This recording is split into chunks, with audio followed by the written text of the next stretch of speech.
안녕하세요. 제주살롱입니다. 저는 제주살롱에서 책방지기 하고 있는 북집사라고 하고요. 오늘도 이달의 책 3월달 2022년도 3월달 이달의 책을 소개해 드리려고 이렇게 라이브로 찾아왔어요. 네. 그래서 오늘도 한 3권 정도 소개를 해 드릴 예정인데요. 하나씩 차근차근 말씀드려 볼게요. 오늘 소개해드릴 책은 이렇게 3권입니다. 3권이고요. 이렇게 한 권씩 차근차근 말씀드려 볼게요. 첫 번째 책은 에리 프롬이라고 독일의 유명한 철학자이자 사회심리학자죠. 책을 좋아하시는 분들, 특히 인문 교양서 좋아하시는 분들 사이에서는 유명한 저자인데, 사랑의 기술이란 책 아시죠? 사랑의 기술이란 책, 뭐 소유냐 전제냐 뭐 이런 책으로 굉장히 이제 고전으로 읽히는, 전 세계적으로 읽히는 책을 쓰신 분이고, 그분이 이제 쓰셨던 책들이 이렇게 널리 읽히고 있는데, 유명한 책들이 있는데, 그분이 쓰신 글 중에 이제 남아있는 글들을 이렇게 편집해가지고 또 그 제자들이 이렇게 엮어서 내기도 해요. 최근에 신간이 나왔는데, 이런 제목의 책이 나왔습니다. 제목은 우리는 여전히 삶을 사랑하는가? 라는 굉장히 의미심장한 제목이고요. 그래서 우리가 어떻게 이 책은 이제 현대인이 살아있는 삶을 살지 못한다는 우려에서, 이제 그런 우려를 에서 어떻게 하면 우리가 삶을 사랑할 수 있겠는가라는 어떤 그런 생각을 이렇게 써내려간 책이에요. 그래서 에릭 프롬의 다른 책들만큼 되게 좋고요. 제가 이제 에릭 프롬을 너무 좋아해서 저희 책방에서 사실 많이 이게 추천하는 책의 저자이기도 하거든요. 저희 책방에서 항상 추천하는 책 중에 이 책이 있는데, 나는 왜 무기력을 되풀이하는가? 라는 책인데, 이 책이 저희 책방에서 제가 항상 추천했던 책이기도 하고, 그래서 그동안 굉장히 많은 사람들이 이제 찾기도 하고 사가기도 하셨던 책이에요. 이 책도 너무너무 좋은데, 에리 프롬이 이제 사상가고 철학자다 보니까 말이 이제 글이 조금 어려울 수 있는데, 이 책이나 이제 이 책은 생전에 이렇게 에세이 형식으로 썼던 글들이기 때문에 굉장히 쉽습니다. 그래서 그렇게 어렵지 않고, 전문적인 이론이 등장하거나 그런 것보다는 이제 그렇게 산문식으로 쓴 부분이 훨씬 더 많고요. 그래서 읽기가 좀 수월한 책이에요. 그래서 저희가 항상 추천했던 이런 책이 있고, 요번에 이제 신간으로 나왔다고 해서 제가 이제 부드럽게 찾아서 읽어봤는데, 역시나 너무너무 좋습니다. 너무너무 좋아서 제가 이 책은 추천을 하지 않을 수가 없고, 또 앞으로도 아마 계속 추천을 하지 않을까 싶어요. 말씀드렸듯이 이분의 다른 책 보다는 조금 더 덜 전문적이랄까요? 그래서 조금 더 읽기가 수월하고, 에세이 형식으로 되어 있기 때문에 또 많은 사람들한테 와닿을 수 있는 그런 내용들이 많고, 특히나 이제 이 책이 왜 이제 에리 프롬은 이제 50, 60년대에 활동했던 그런 사상가인데, 그가 썼던 글을 왜 지금에서 또 이렇게 신간을 냈느냐고 했을 때, 이 책을 그러니까 에릭 프롬의 그 제자죠. 라이너 풍크라는 분이 계시는데, 이 라이너 풍크라는 분이 에릭 프롬의 저작들을 이렇게 모아서 관리하고 하시는 분인데, 이분이 지금 현대사회 지금 약간 디지털 라이프로 굉장히 이렇게 디지털 라이프, 스마트폰을 이렇게 중심으로 한 이렇게 지금의 삶이 이렇게 디지털 중심으로 흘러가고 있는데, 지금의 삶에도 굉장히 에릭 프롬이 얘기하는 바가 굉장히 시사하는 바가 많다. 여전히. 그래서 특히나 지금의 현대사회에 더더군다나 이렇게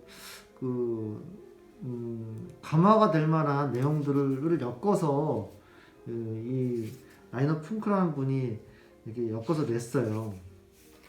그래서 지금 이게 50년이 넘은 6, 70년 전에 글임에도 불구하고 지금도 굉장히 이 피부에 와닿는 글들이 많습니다. 에릭 프롬이 이 책에서 한 얘기 중에서 가장 이 책의 제목이 되었던 어떤 그 밑바탕이 된 글이 있는데 이걸 읽어드릴게요. 인생에서 가장 중요한 것은 행복이 아니라 살아있는 것이다. 자, 이제 인생에서 가장 중요한 것은 행복이 아니라 살아있는 것이다. 이 말을 우리가 좀 곰곰이 되씹어볼 필요가 있을 텐데요. 우리가 항상 삶의 목적, 이유 이렇게 얘기하면 행복 이렇게 얘기 많이 하는데 행복이라는 단어가 사실은 굉장히 포괄적이 넓은 단어이기도 하고 그 정의에 따라서 다르기도 한데 대개는 이제 어떤 기분 좋은 상태나 즐거운 상태 이런 걸 많이 지칭을 하죠. 하지만 이제 에릭 프롬이 행복을 보다는 살아있는 것이 중요하다 이렇게 얘기를 해요.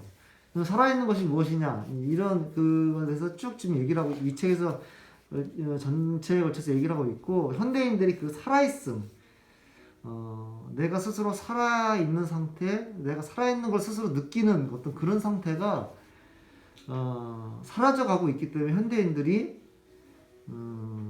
살아있지 못한 삶을 살게 되고 그래서 행복하지 못하다라고 얘기하고 있거든요.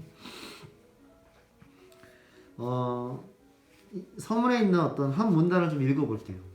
이제 살아있다는 사실을 경험하고 삶을 사랑하는 것이 아니라 살아있는 것처럼 연출할 수 있느냐가 중요하다. 다시 읽어볼게요. 이제 살아있다는 사실을 경험하고 삶을 사랑하는 것이 아니라 살아있는 것처럼 연출할 수 있느냐가 중요하다. 살아있는 사실을 내가 경험하는 것보다 살아있는 것처럼 연출하느냐가 중요하다. 이 대목은 굉장히 저는 아주 통찰이 있는 말이라고 생각하거든요.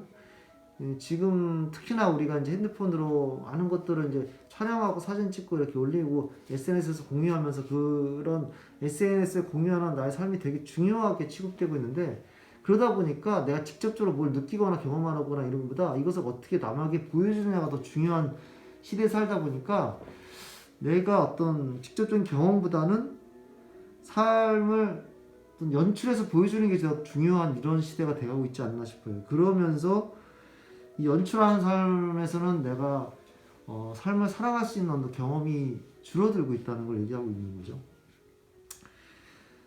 존재가 아니라 퍼포먼스가 중요한 것이다. 자기 나름의 존재는 성공하고 호응을 얻는 데는 대부분 유익하지 않다. 남들에게 보여주는 데는 자기 나름의 이 존재가 별로 도움이 안 된다는 거죠. 그래서 사람들이 자기 나름의 어떤 그 경험이란 것을 의식적인 어떤 경험에서 쫓아버리고 오히려 습득한 거, 소비해서 얻는 거 이런 것들을 통해서 이 외부의 대형물을 통해서 그걸 느끼려고 한다는 거예요. 프롬은 사람들이 생각하고 느끼는 힘, 스스로 활동적이도록 해주는 자기 나름의 힘에서 소외되어 그 힘을 길어낼 수조차 없게 되었다고 말한다. 그러니까 자기가 느끼는 직접적으로 느끼는 경험에서 스스로가 소외되는 이런 일이 벌어진다고 얘기를 하고 있거든요. 말이 조금 어려울 수도 있는데 그러니까 이제 어떤 내가 SNS에서 어떤 무언가를 공유하고 무언가를 연출해서 보여주기 위해서 그걸 하다 보니까 내가 지금 하고 있는 이 경험을 직접적으로 느끼고 누리고 체험하고 거기서 오는 어떤 내가 에너지, 활동성 이거를 느낄 여유는 없어진다는 거예요. 굉장히 시사하는 것 같고 이것을 역근이가 되게 꼬집고 있고 그것을 이제 에릭 프롬이 오래전부터 미리 예견해서 그래서 현대인들이 삶을 살아가지 못하게 되었다는 것을 꼬집고 있는 책입니다. 조금만 더 읽어볼까요? 우리는 여전히 삶을 사랑하는가? 활력과 체험을 제공하는 온갖 서비스로 인해 우리는 우리 자신이 얼마나 활력과 내적 활동성을 잃어버렸는지 깨닫지 못한다. 자극이 있을 때만 활력과 생기를 억지로 불어넣을 때만 살아있다고 느낄 위험이 커져간다. 하지만 진정으로 살아있다고 실감하려면 스스로 생각하고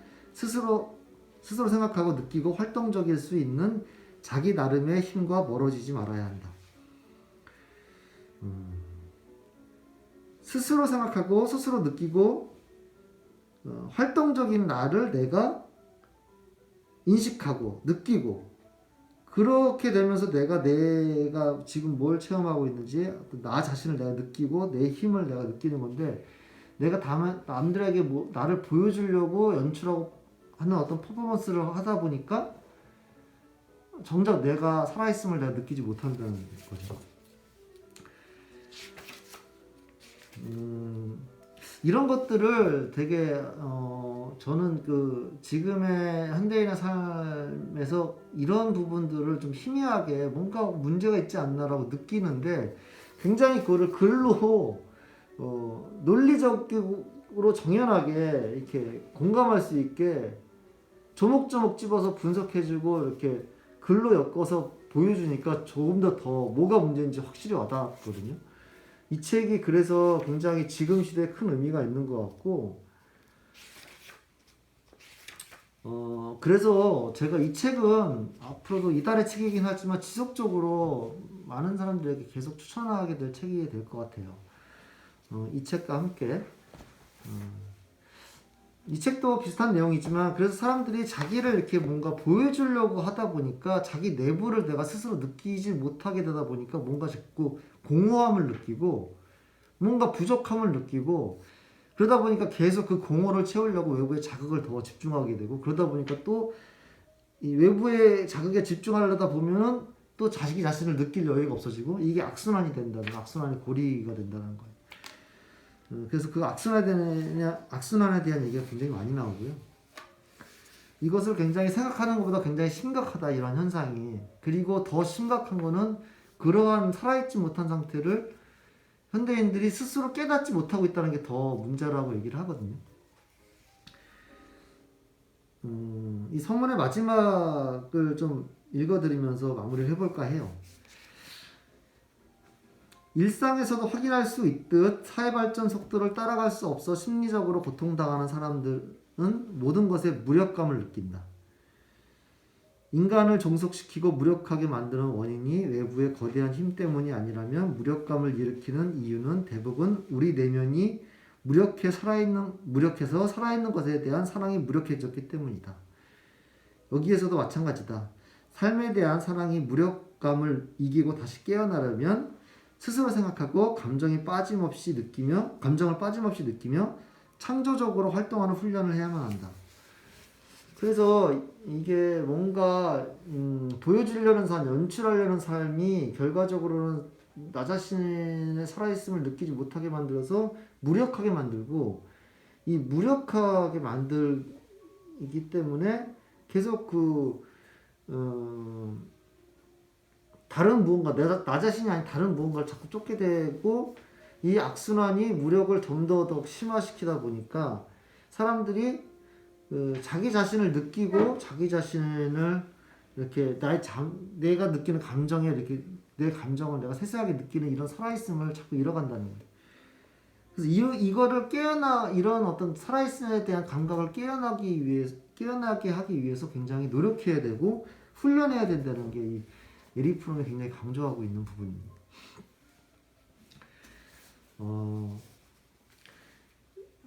그래서 이 책이 보면은 우리는 삶을 사랑하고 있는가라는 질문으로 시작해서 우리가 가지고 있는 어떤 수단과 목적이 현대사회가 전도됐다 뭐 이런 부분들, 창의적인 삶이 죽어가고 있다, 무력감의 악순환이 계속되고 있다 뭐 이런 것들, 소비하는 인간이 거대한 공허를 느끼고 있다 이런 활동적인 삶을 통해서 이걸 극복해야 된다 이런 얘기를 하고 있어요.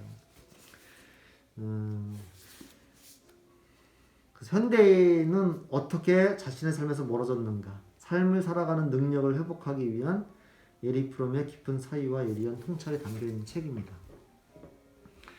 그래서 내가 무력감을 느낄 때, 살아있음에 대한 어떤 감각을 느끼지 못할 때, 공허함을 느낄 때 다들 그런 걸 느끼는 순간들이 많을 거예요. 그래서 꼭 읽어보시길 추천을 드리고 싶습니다. 이 책도 마찬가지로 그런 내용을 담고 있고 읽어보시면 좋을 것 같아요. 네, 두 번째 책은 이 책인데요. 이게 제목이 잘 안 보일 텐데 이렇게 하면 보이려나요? 이렇게. 제목이 슬픈 세상의 기쁜 말이라는 책이고요. 정혜윤 작가라는 분이 쓴 에세이 산문입니다. 일단은 그 슬픈 세상의 기쁜 말이라는 제목이 너무 반갑고 좋아서 제가 읽게 됐고 너무너무 좋아서 이제 이거는 추천하고 싶다라고 해서 소개를 드리는데요. 특히나 요즘에 좀 슬픈 일들이 많다 보니까 저도 이런저런 세상사의 슬픈 일들 때문에 거기에 좀 슬픔에 젖어 있는 시기가 좀 그런 시간들이 좀 있었어 가지고 굉장히 우울했는데 그래서 이 책이 뭔가 나를 북돋아주지 않을까라고 해서 읽었는데 가벼운 마음으로 읽었는데 생각보다 너무 크게 저한테 많은 생각을 불러일으키고 좀 힘을 내게 하는데 큰 도움을 줬어요, 이 책이. 그래서 뜻하지 않게 그래서 여러분들한테도 좀 소개해드리고 싶었고 이 책을 쓴 이제 정혜윤 작가라는 분은 이제 이 분도 이제 책을 꽤 많이 내신 베스트셀러 작가인데요. 라디오 PD기도 하면서 다큐멘터리 또 많이 이제 만들으시고 최근에는 이제 아무튼 시리즈 많이들 좋아하시죠? 아무튼 시리즈 중에서 아무튼 메모라는 책으로 굉장히 많은 분들에게 이제 읽히는 베스트셀러를 쓰신 분이기도 해요. 최근에 이제 앞으로 올 사랑이라는 책도 쓰셨고 이게 가장 최근 작입니다. 작년 6월쯤에 나왔고요. 작년 8월에 나왔네요. 그래서 정혜연 작가님, 정혜연 PD님도 꽤 팬들이 많으시고 그렇죠. 저는 정혜연 작가님의 그 책들에 대한 그 얘기는 많이 들었는데 이제 접하지 못하고 있다가 이 책으로 처음 접했는데 역시나 유명한 데는 다 이유가 있다라는 생각을 하게 됐고요. 이분이 이제 이 책은 어떤 책이냐면 이분이 이제 이런 다큐멘터리 이런 작품들 만드시다 보니까 여러 전국을 돌아다니면서 인터뷰 같은 걸 많이 하세요. 이런저런 분들 이제 사연 있으신 분들이나 자기만의 인생의 경험을 들려주시는 분들, 뭐 어떤 특이한 경험이 있으신 분들 이렇게 인터뷰를 하시는데 그 인터뷰를 했던 것들을 에 대한 감회를 적은 걸 모아서 낸 책이에요. 그래서 보면은 이제 여기에 굉장히 인터뷰를 했던 사람 중에 자기 자신만의 어떤 인생의 이야기, 누구나 이제 그런 것들이 있을 텐데 자기 자신만의 서사를 가지고 계신 자기 나름대로의 겪어온 경험을 통해서 그 철학을 갖고 계신 분, 이런 분들의 인터뷰 중에서 굉장히 인상 깊었던 것들, 그런 것들만 모아서 이렇게 내셨는데 뭐 굉장히 유명하시거나 뭐 이런 분들이 아니라 그냥 뭐 이게 고기잡이 하시는 어부일 때도 있고 시장에서 이렇게 그냥 가게 하시는 분인 경우도 있고 그런 평범한 생활 하시는 분들도 있고 어떤 큰 아픈 상처를 겪고 나서 그걸 치유하려고 노력하시는 분들의 이야기도 있고 그래요. 근데 그런 각각의 분들의 이야기와 상처와 그 고통과 그것을 갖다 극복해 내려는 그들 나름대로의 노력과 이런 것들이 평범한 것 같지만 굉장히 그 안에 어떤 지난한 노력과 자기만의 그것을 극복하기 위한 자기 나름대로의 삶의 방식을 가지고 계시고 그것들이 생각보다 큰 읽는 이에게 감동과 감화를 주더라고요. 그래서 그 이야기들이 남들의 그 이야기들이 고통을 극복하는 이야기들이 이 이야기들이 슬픈 세상의 기쁜 말이 아닌가라고 이제 작가가 말하고 있는 것 같고요. 그래서 지금 책 제목이 이렇게 된 것 같고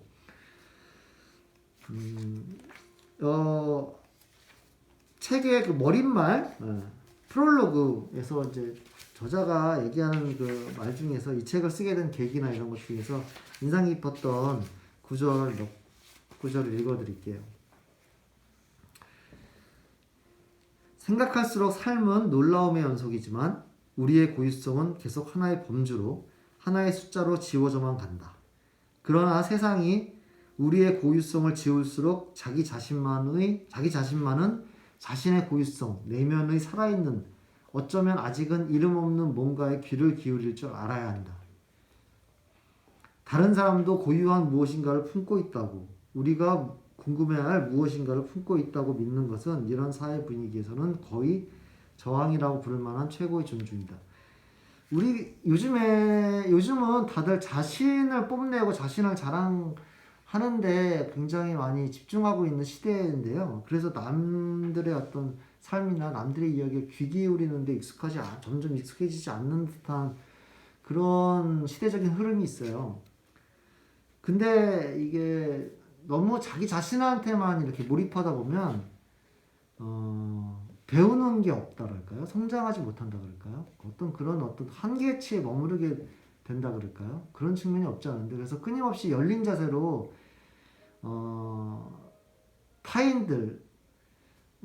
타인들이 나의 세계를 방해할 때도 있지만, 때로는 어떤 내 외부에도 타인들의 삶을 들여다보면서 내가 배울 때도 많이 있는데, 그래서 다른 사람들의 살아있는 이야기, 그들 각각의 고유의 인생의 어떤 굴곡들, 그런 것 때문에 우리가 귀 기울이다 보면 우리가 거기에서 무언가를 배울 수 있고, 우리 내면에 한계에 지어져 있던 어떤 경계선을 넘을 수 있는 지점들도 만날 수 있다고 생각을 해요. 그런 의미에서 이제 이 책을 쓰게 됐다. 타인의 이야기를 듣고 타인의 삶의 방식을 존중하는 어떤 태도를 통해서 내가 한 걸음 내 삶을 성장해 나갈 수 있다, 이런 얘기를 하고 있고요. 그래서 이 저자가 어떤 각각의 이 앞에 그 에리 프롬이 얘기했던 거하고도 비슷한데, 각각 어떤 한 사람 한 사람의 살아있는 이야기, 그 사람들이 살아있음을 유지하기 위해서 삶을 살아내기 위해서 했던 이야기들을 통해서 내가 내 삶을 깨울 수 있다는 어떤 그런 말인데요. 조금 더 읽어볼게요. 살아있는 자의 심장에서 나온 살아있는 이야기는 우리 모두를 살아있게 하는 데 필수적이다. 한 사람의 좋은 이야기는 우리 모두의 이야기가 된다. 좋은 이야기는 우리 내면 깊은 곳에 부드럽게 각인되고 남아서 우리의 자아를 바꾼다. 실제로 저도 이 앞에 어떤 한 어부의 이야기를 처음에 등장하는 어부의 이야기를 통해서 이 어부가 생각하는 그 자유에 대한 얘기가 있는데, 굉장히 큰 어떤 뒤통수를 맞는 그런 경험을 하게 됐어요. 제가 그 어부의 얘기를 조금 읽어드리면, 그 어부가 고기를 잡았다가 이게 놔주고 하는 어떤 그런 일을 하시는데, 그래서 굉장히 그게 궁금해서 동네 사람들이 굉장히 되게 착한 어부라고 그래서 이렇게 다들 칭송해서 이분이 가서 이제 인터뷰를 했는데, 이렇게 질문을 해요. 선생님, 어떻게 해서 아무도 보지 않는 곳에서도 작은 물고기를 놔주고 금지 어종은 풀어주고 지킬 것은 지키는 사람이 되었냐. 다들 자기 이익 챙기는 바쁘는 시대에 아무도 보지 않는 곳에서 어떻게 이렇게 이런 정직한 일을 하시는 분이 됐느냐라고 질문하는데, 이분의 대답이 굉장히 놀라워요. 뭐라고 대답하시냐면, 그건 내가 자유이기 때문입니다. 라고 얘기해요. 내가 자유이기 때문에 그렇게 한다. 이거는 굉장히 이제 그렇게 이렇게 대답하는 이유에 대해서 뒤에 쭉 나오는데 읽어보시면 좋을 것 같고, 자유라는 개념에 대해서 뭔가 이 어부가 굉장히 뭔가를 이제 학문을 하신 분이 아님에도 불구하고 자기 나름대로의 그 자유를 자기가 지키기 위해서 그렇게 하신다는 게 굉장히 인상 깊었어요. 예를 들면 이런 식입니다. 그런 식으로 여러 사람들의 이야기가 나와서 다른 한 사람 한 사람의 그 삶을 돌아보면서 내 삶을 이렇게 빗대어 보고 나를 돌아보게 하는데 굉장히 큰 도움이 되는 책이라는 생각이 들어요. 그래서 이것도 다른 사람을 보고 다른 인생을 보면서 내가 좀 뭔가 내 삶을 뒤돌아보는 어떤 계기를 마련한다는 데서 좋은 그런 계기를 마련해주는 책이 될 거라는 의미에서 한 번쯤 내 자신에 내가 갇혀있다는 기분이 들 때 한 번쯤 읽어보면 좋지 않을까라는 생각에서 추천을 드립니다. 마지막으로 이 프롤로그의 마지막을 읽어드리고 좀 마무리 해볼게요. 이야기는 이야기를 하는 사람도 듣는 사람도 바꾼다. 우선 이야기를 하면서 나부터도 새롭게 바뀌고 싶다. 나의 누이는 너의 누이가 되고 나의 전투는 너의 전투가 되고 나의 늑대는 너의 늑대가 되고 너의 이야기는 나의 이야기가 되고 너의 슬픔은 나의 슬픔이 되고 그리고 다음번에는 우리 정말로 더 잘 사랑해야 된다. 사랑해야 한다. 처음에 사랑했던 것보다 더 많이. 네. 슬픈 세상의 기쁜 말 정혜연 작가님의 책이었습니다. 부제가 이래요. 당신을 살아있게 하는 말은 무엇입니까? 여기 우리는 여전히 삶을 사랑하는가 하고도 일맥상통하네요. 제가 그거를 노리고 같이 선정한 건 아닌데 소개하다 보니까 그렇네요. 놀랍네요. 추천을 드리고요. 그리고 마지막에 추천드릴 책은 여러분들도 잘 아시는 책일 텐데 네. 너무나 우리들이 사랑하는 작가죠. 한강 작가의 퇴근작 작별하지 않는다. 다들 눈치채셨겠지만 이 책을 선정한 이유에 대해서 이 책이 이제 한강 작가가 이제 그 한국의 현대사의 어떤 그 굵직굵직한 사건들과 관련된 소설들을 쓰시는데 그 중에서 이제 이거는 제주 4.3 사건과 관련된 경험을 담고 있는 책이에요. 이 책은 이제 기존에 있는 그 서점, 일반 서점에서 판매하는 거하고 좀 표조가 다른데요. 동네 책방 에디션으로 나온 책입니다. 이렇게 작가님의 친필 사인, 뭐 인쇄된 거지만 이렇게 돼 있어요. 그래서 부디 무탈하시기를 빌며 작별하지 않으며 감사를 담아 이렇게 사인도 인쇄 사인도 담겨 있어요. 아이고.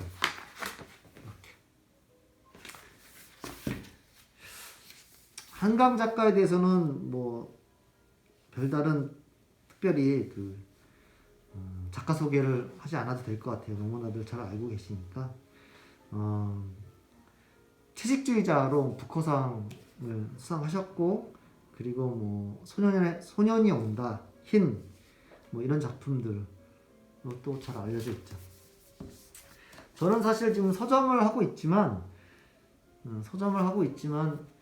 그 부끄럽게도 제가 고백하고 싶은 거는 한강 작가의 작품은 예전에 그 이상문학상 수상한 문고반점 단편 읽은 거는 있지만 그건 오래전이고 사실 장편 소설 책으로 단행본으로 나온 건 처음 읽어요. 제가 어찌어찌 하다 보니까 읽어야지 했는데 하다 보니까 안 읽게 되는 책들이 있죠.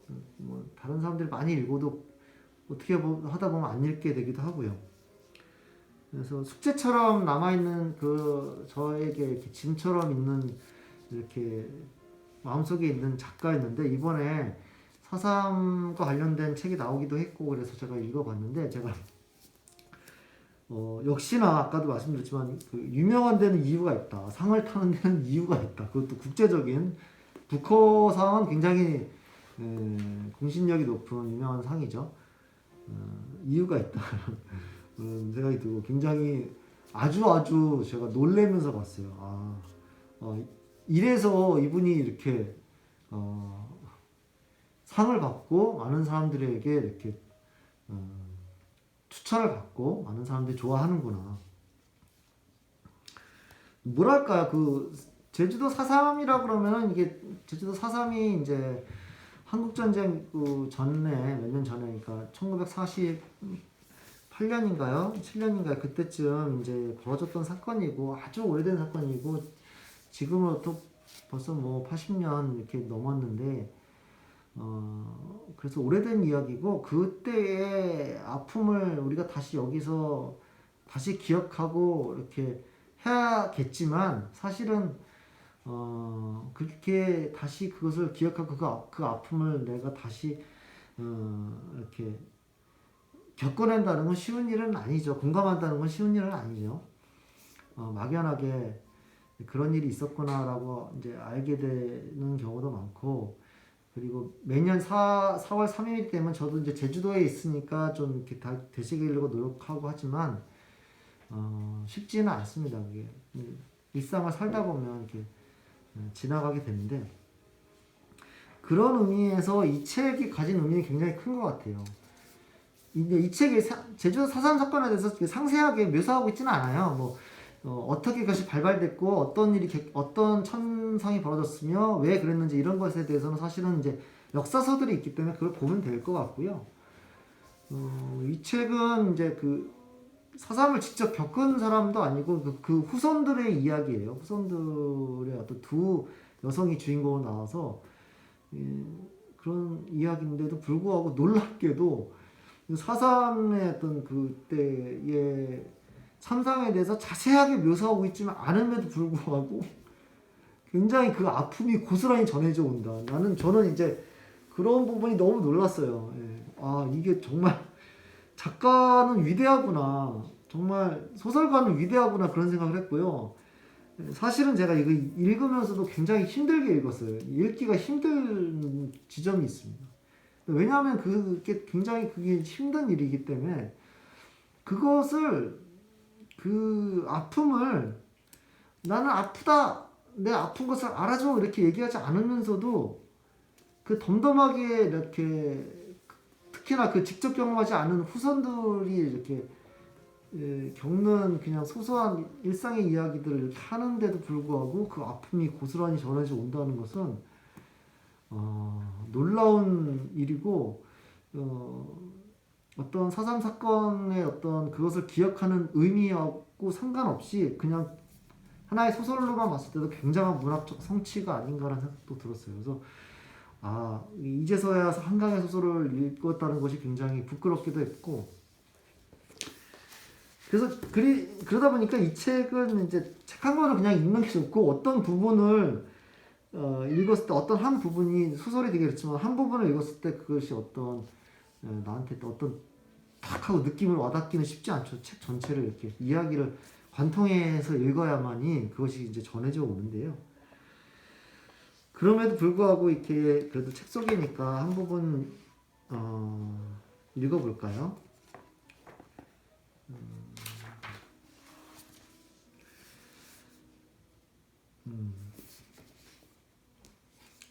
어느 시점부터 스스로가 변형되는 걸 느꼈어. 인간이 인간에게 어떤 일을 저지른다 해도 더 이상 놀라지 않을 것 같은 상태.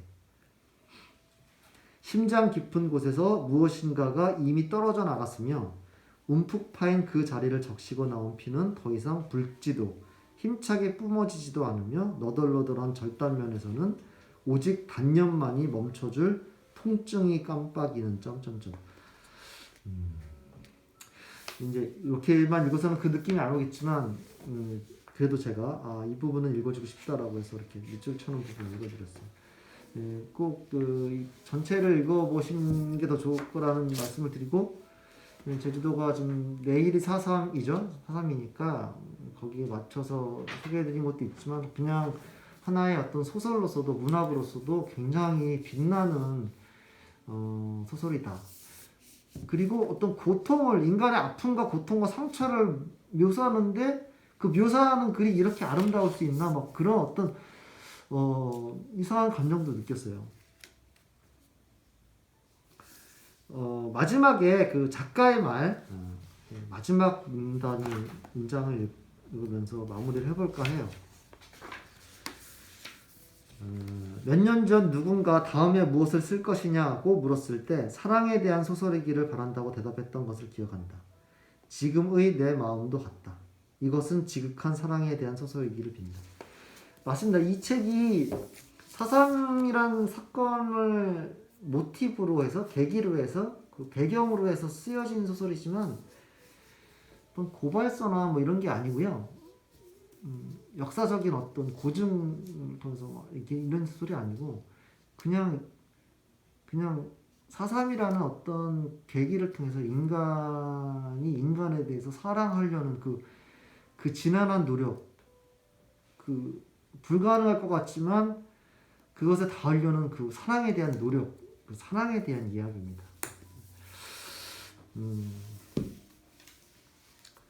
그렇고요. 그 사삼이 얘기가 나왔으니까 내일 사삼이기도 하고 해서 저희가 제주에 있는 서점이기도 하니까 한 권 더 소개를 드려볼까 해요. 이거는 이제 작년에 저희가 이때쯤에 이제 북토크하면서 소개해드렸던 책이기도 한데요. 저희 서점에도 이제 자주 오시는 저희 옆 동네 사시는 허원실 시인님이 쓰신 책인데 기억의 목소리라는 책입니다. 이 책도 이제 사삼에 관련된 책인데 시인님의 사인과 함께 그 허원실 시인님과 고현주 사진가님이 이게 사진도 이렇게 실려 있어요. 사진도 이렇게 그 제주에 그 사삼을 겪으신 분들의 주로 이제 할머니 분들이죠. 그분들이 가지고 있는 물건들을 이렇게 찍은 사진이에요. 그분이 갖고 있는 그 물건들을 통해서 그 역사를 되짚어 가보고 고현주 사진가 분들이 그 사진을 찍으시고 이제 허원실 씨님은 그 사상 유적들을 이제 인터뷰를 하시면서 인터뷰 내용들을 실으시면서 동시에 이제 이렇게 허원실 씨님이 또 시도 그 인터뷰 하나하나마다 본인의 이제 그 느낌과 이제 시로 이렇게 풀어내셨어요. 인터뷰를 녹취하고 정리하는 것만으로도 힘들 텐데 또 시까지 따로 쓰시느라고 굉장히 이제 힘드셨을 텐데 왜냐면 아픈 이야기니까 그 아픔을 고스란히 내가 또 다시 그거를 같이 겪고 글로 내비텨야 되니까 또 힘든 과정이었겠죠. 그래서 굉장히 이제 그렇게 공들이고 같이 아파하면서 쓴 책이다 보니까 굉장히 의미가 있고 사진과 인터뷰와 그 다음에 시가 같이 담겨 있다는 차원에서 기존의 사삼에 대한 책들이 굉장히 많지만 소설도 있고 뭐 역사서도 있고 많지만 이렇게 조금 내가 접근하기 쉬운 책이라고 할까요? 제가 그래서 이게 산문도 인터뷰집도 아니고 사진집도 아니고 단지 시집인 것만도 아니고 해서 제가 어떻게 이 책의 장르를 얘기해야 될까 하다가 제가 메모리얼 북은 어떠냐 이렇게 말씀드렸던 기억이 나요. 사삼에 대한 기억을 하기 좋은 책, 마침 책 제목도 기억의 목소리니까 그래서 이것도 같이 추천을 드립니다. 제주살롱에 오시면은 허원실 씨님의 사인본으로 같이 이렇게 해서 사인본을 구매하실 수 있어요. 네, 그래서